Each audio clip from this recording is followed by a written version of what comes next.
even though he and I know we have our own history. But I'm hoping that he's willing to settle down and work with us. But as I think about everything that's gone on, there's been a lot of talk about history. And there's been a lot of newspaper settings, a lot of newspaper titles. And I said, I think I need to go back to some of them. How about setting the record straight? That was one good title I liked. I'll take that and turn my own spin on it. But we talk about history. 6 years ago and 2 months, I ran and was elected. That made history because this council was not representative of Teaneck 6 years ago. Now we have a different council that looks different and looks representative of the Teaneck we all love and profess to work for. So let me start out by saying that. And if you'll notice, 6 years ago, we did not have a nasty and divisive election season. And there's at least one other person sitting at this table who ran during that election 6 years ago, which is our prosecutor, Deborah Veach. And she can tell you, as well as I can tell you, as well as former Mayor Cates, we didn't have a dirty election cycle. But unfortunately, 4 years ago, the tide started to turn in Teaneck. No one seems to know what started the turn of the tide in Teaneck 4 years ago, but that's when our elections started getting really dirty and being extremely divisive to this township. It continued 4 years, 2 years, again this year. It moved all the way down to the week of July 1st. You know, everybody says that we should do the right thing, that this was a historic night, and it is. I guarantee you that. But we need to call things what they are. And I think that it's a little disheartening for somebody to cry racism or sexism when that's not the case. In this case, it wasn't. It was purely a matter of policy. The 7 of us are all elected, and our task is to pick the one person that we want to represent us. Now, there have been many people who've sat here and said, if the town would like to directly elect a mayor, we can do that. But we haven't done that. My colleagues, as you have heard tonight, formed a committee to look at it. And again, nothing happened. It's very sad when we cry something that it's not. I think it is not reflective of what has gone on here. I think it does disservice to the women's movement, to the civil rights movement, when you cry that something is racist or sexist and it's not. In this case, it purely was not. It was about having the right votes and having the correct number. And the sad thing is, up until the beginning of this week, I really wasn't sure which way I was going to vote. Because there are some positive things about both of my colleagues who came, one who became the mayor and one who came close to becoming the mayor.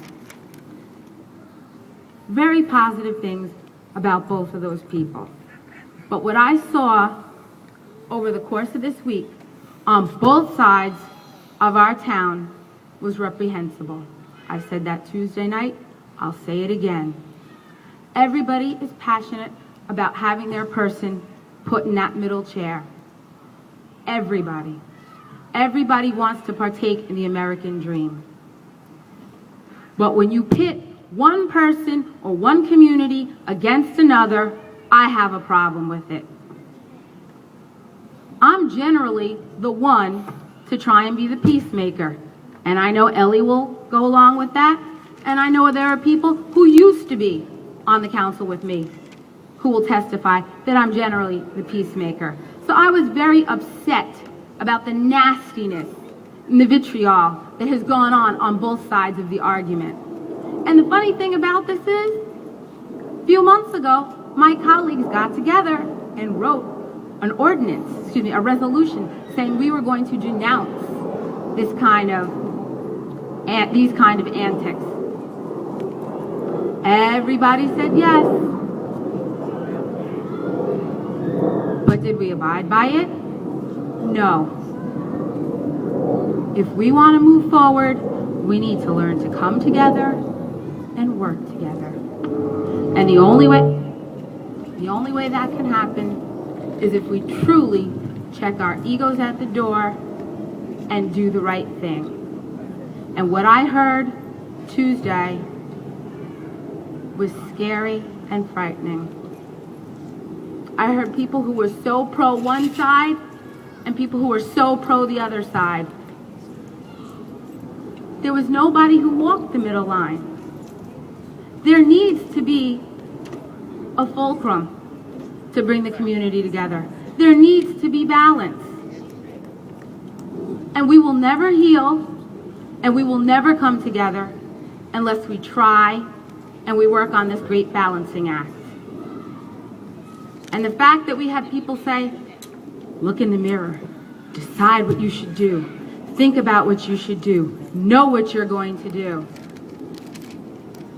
the right thing, feeling pressured, having people call me up, call my colleagues up, calling other people out of their names, telling people, we're not going to support them if you don't vote the way we want. I have news for everybody here. There is not one of the 7 of us sitting here who got here by only serving one segment or one facet of the community. We all got here because we pledged that we would serve all the facets of the community. And that's what we need to start doing. We all took an oath tonight. Some of you just sort of listened to it. But I want to repeat just a few phrases from it tonight. We all said, I will strive for the ideals and the sacred things of this city. When we seek to divide the township like has been going on for the past 2 months since this election, that is not seeking or striving for the ideals and the sacred things of this community.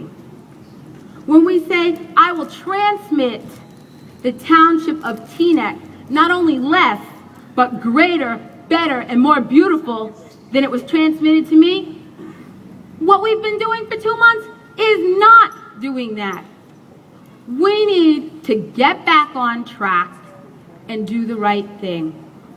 It's going to be very hard, but we need to develop the right balance.